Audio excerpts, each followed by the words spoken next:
top teams in the game faced off in the NRL Grand Final, but there was a kind of a sense of inevitability about Penrith's victory over Melbourne. They were too good. They've been too good for 4 years now, and maybe too good for another 4. What a record, Danganane. Well, it was only a few years ago, back-to-back was impossible. Yeah. For 20 years, no one could go back-to-back, and for them to do this 4 times in a row is extraordinary. They've lost players each step of the way, significant players. They've had to do it in different ways each and every year. Last year, the miracle comeback. The first year they won, they had to eke out some very tight wins.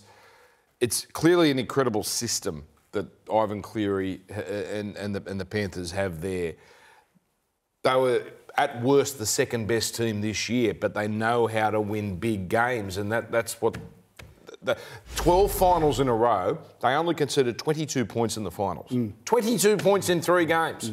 Incredible. It is, and that's what it is, and I'm glad you paid tribute to them. And I just wonder, though, Dan, just on the other side of it, whether behind closed doors somewhere, the NRL officials are secretly concerned it's becoming a bit predictable, in that the last 9 years they've only had 3 clubs win the grand final. The AFL, which has a draft which pushes teams up and pulls teams down, they've had 5 different premiers in 5 years, and there's a sense of shock and wonder about who's going to be this year, where, I mean, these 2 teams are probably favourites for next year. So is it getting a bit predictable for the game's good? I don't know what the solution is. Is it, you know, a once-in-a-generation team, miraculous team, and master coach? Are we talking about Ivan Cleary being put into that, you know, pantheon of stars, just... Well, he has to, surely, doesn't he, Lawrence? On the strength of winning 4 in a row? We don't talk too much about Ivan Cleary, and you talk about the massive players he's lost over the years. A lot of it's got to come down to him, and I think he deserves so much of the credit of what he does with that football side. But I come from the other side in a game... Sorry, Robbie, there joins Wayne and Gibbo. Yeah, so I saw that today. Obviously... But I'm on the other side because I play in a game where there are dynasties. And we have no problem with it. And embrace. Look at Man City have won now 4 in a row, and probably will win 5. Liverpool used to do it. United used to do it. I kind of don't mind that. Maybe because I've grown up with it. And no one's saying, what about Bournemouth? I find the draft, and I get it, and you've got all these different winners, but I find it kind of manufactured. Like, they're too good, so let's not give them the next best player. It's just that I'm seeing a lot of NRL clubs stuck in the mud at the moment. And with, you know, can almost predict now where they're going to run next season, sort of mid-table, the Warriors, you know, Parramatta, you know, you just know where they're going to run almost. Canterbury's probably the counter to that because they were nowhere last year, now the finals this year, and they're the 3rd favourites next year. But you're right, it's this...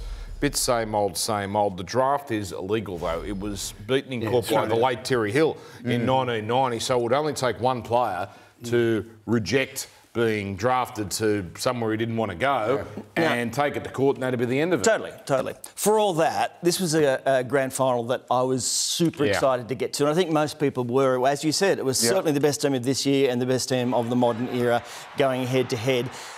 Did it live up to what that expectation was? Look, I found the game gripping, but I also found it boring. And that's 2 things can be true. No, hold on a minute. Gripping. Can it be gripping and boring? It was gripping, Lawrence, because it was close. But nothing of note happened. In that it was tight. It's almost like they cancelled each other out. They're 2 very good attacking teams, but they're also 2 outstanding defensive teams. And some... Look, not every grand final can be the greatest grand final in history. Sometimes... The great Broncos, the team with all the flair, they won grand finals like this. They were actually pretty boring spectacles, but they got the job done. And it's like watching a great tennis match with great tennis players playing up against a wall. and wall's never going to get beaten, basically. That's kind of a bit of an indictment when those 2 teams are so good and so proficient and their defences work so well that it actually makes the game boring. I found it a fantastic game. That's just me looking, and I know you guys are the experts, but... I found it... gripping was a great word, and I found it tense, and I felt watching that at any point it was just going to turn one way or the other. Now, it didn't, and Penrith won it, but it was interesting leading up. The bookies had Melbourne firm favourites going into this, so they thought that something was going to happen, God, and Penrith were just that good. Yeah, they fatigued, didn't they, Melbourne? That was one categorical thing. And I love the way that Cleary coaches the Panthers to say you are banned from putting your hands on your hips or bending over like that, because it just sends that shocking message to the opposition. It's true. They didn't do that. The Storm did, though. You can pick them out. There were guys like this. And you could see Penrith looking at them thinking, we've just got to hang in this and we'll take it. I think something that hasn't been talked about, that I know the ball was in play for 60-something minutes, which is abnormally high. Apparently the TV commentators were banging on about fatigue because the ball was in play for so long, and it didn't really... Melbourne at the end, but they didn't capitulate either side. I think it was a little slower than we could have expected, and I think the teams had worked out that the refs were not going to blow penalties. The refs have had an obsession during the finals to not blow penalties because, and I think the media we carry some of the blame here. We are judging referees on how many penalties they've blown, right? We had a game in week 2 where the referee in the grand final, Ashley Klein, did not blow a penalty for 25 minutes. Now, Cronulla and North Queensland didn't really take advantage, but Ivan Cleary and Craig Bellamy were smart enough to know we can get away with a lot in the ruck here and we can slow it down, and that's why quite often the attack was stagnant on both sides because they only need that extra split second and they got it. Yeah. There were plenty of great performers, obviously, from both sides. Plenty of Panthers put their hand up. I think Liam Martin, he was the standout for Clive Churchill. He's just, in these big games, he is sensational. He's obviously much loved by his team, but he plays hard. Defensively, he's enormous, but also in attack, he was brilliant. Well, that ball that he marked where he outleapt Xavier Coates for the decisive try was one of the great moments and defining moments of the grand final. And I think every coach should look at that because if they see a ball going to Xavier Coates, opposition say, oh, he'll catch that, I'll just tackle him. Martin said, look at it. And he said, I want that ball and I'm getting it and I'm not stopping it. And it was just, it was one of the great, it was the moment of the season, probably, wasn't it? Indeed.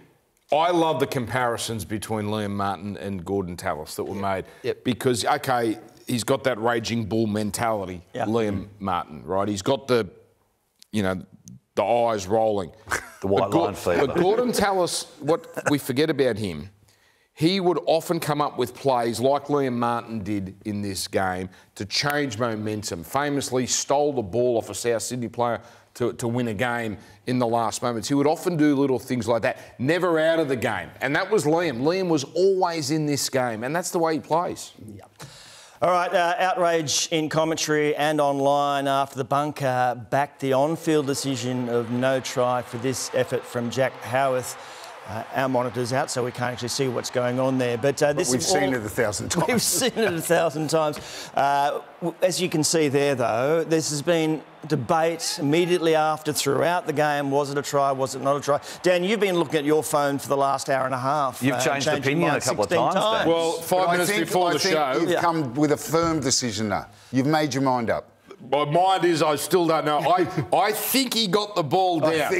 But I think the bunker was correct in not overturning the on-field decision because there's simply too much doubt. So this is the split screen that was, the NRL was quick to put... So the one on the left, Tone, sorry to cut you off, is the one the NRL was pushing heavily. That's the one they dragged in all the journalists in an unprecedented move.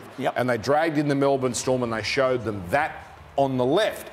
We're all working off the angle of the image on the right, which I think if you zoom it in and you blow it up, I think you can see ball hitting ground. But again, the NRL is adamant. That's an arm under there. That bit of white you see is not the ball. It's a Penrith player's arm. I can't be certain. Okay. This, I think, needs an Oliver Stone treatment to get to a proper... You know, the flat earthers out there are out there saying, oh, this is a Up and to the left. Up and to the left. You know, we wanted to get Penrith, the Sydney team, another premiership. You were adamant earlier in the night, though. You said that ball was grounded and then you're staring at your phone just before we went to air and you said, oh, I can see the arm. And I said it's like one of those magic eye drawings. Oh, no, it's two ladies. They go to the NRL, they put the two images side by side and they sent it out to anyone who wanted to see it. And I blew it up and we looked at it close.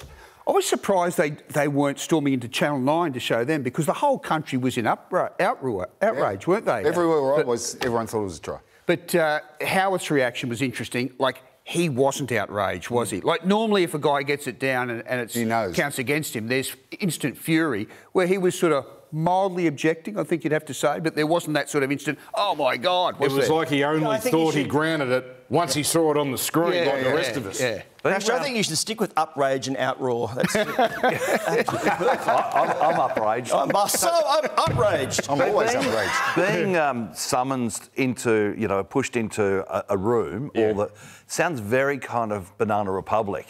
The NRL got all the journalists and went, this is the story. And it's like, yes, Papa Doc. I've never heard of it, Lawrence. I don't know if they've had this there in the past, just in case. And I'm not sure they would have done it if the bunker stuffed it up. But they were pretty confident the bunker got it right. Here's the angle you didn't see. Yep. I've got to say, it's pretty impressive. It was great PR. And more importantly, they had the Melbourne Storm officials, before they did their press conference, have a look at it.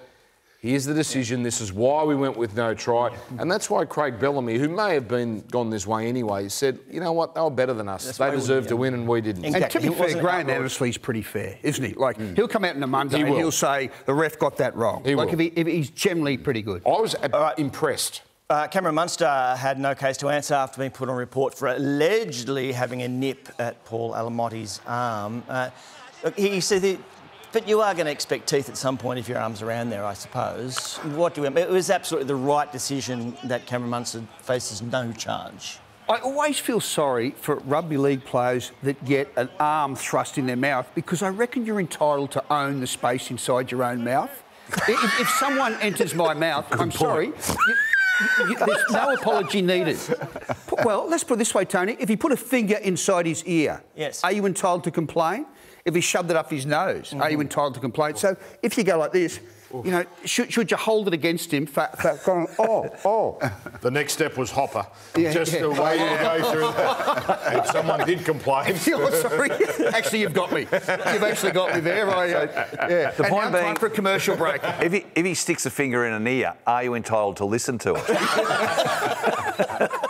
But do you agree with that? No, I totally agree. That is your own space. Well, maybe your partner's, I'm not sure. Speaking of getting on the tooth, a lot was made in the build-up to the grand final of Brian To'o's pre-game meal. Here is 6 Coke Zeros, 2 breakfast burgers, which looked pretty huge, and a large bowl of chips with aioli. It's just, for me, it looks really healthy. Well, it's ridiculous, Tony. I mean, I have the same diet, and look at me. I don't look anything like Brian To'o. Well, it's a perfect preparation, I think, for Coke Zero. Of course, in my game, Crash, we have more traditional Coke. The Coke Classic. Yeah. But Robbie, as an athlete, could you imagine that? Like, just picture them, one by one, having 6 Coke Zeros and then having a... Could you have done it? No. No, and it just shows you, if you think it's not doing you any harm, then maybe it doesn't. And it's a mental thing. But these clubs have nutritionists now, obviously, and I think through the week you'd be guided on what you eat. Maybe game day is something you can get away with a little, perhaps. But you believe it though, Tony? I believe it. I think maybe a little bit of mayo on it, or aioli, as it turns out. But apparently from people who have played with him, that is exactly what goes on. And if it's worked for him. Yeah, totally. So keep doing it, Brian. He did. He showed off his new bling too. There it is in the form of the 4 premiership rings, which would pack quite a punch, as we saw there for 35 seconds. That is some nice bling, though, isn't it? Yeah. To say, I've got 4. There you are. Nice. Is it a little bit presumptuous, though, for them to arrive with the 3 from previous grand finals, expecting to get the 4th to show off? I like to see the negative media. There we go. The Penrith want to be a little bit showy, and there you're straight into the... I can't believe it, Tony. Yeah, but if he doesn't bring them, then he doesn't have the opportunity. Absolutely. If he loses, they stay where they are. That's exactly right. Oh, I love it. Love the confidence. My favourite moment from the night, though, was this kid presenting Isaac Tongor his premiership ring like a proposal. So good. down on the knee. Was it a yes? Yeah, I think there he is. He said yes, which is beautiful.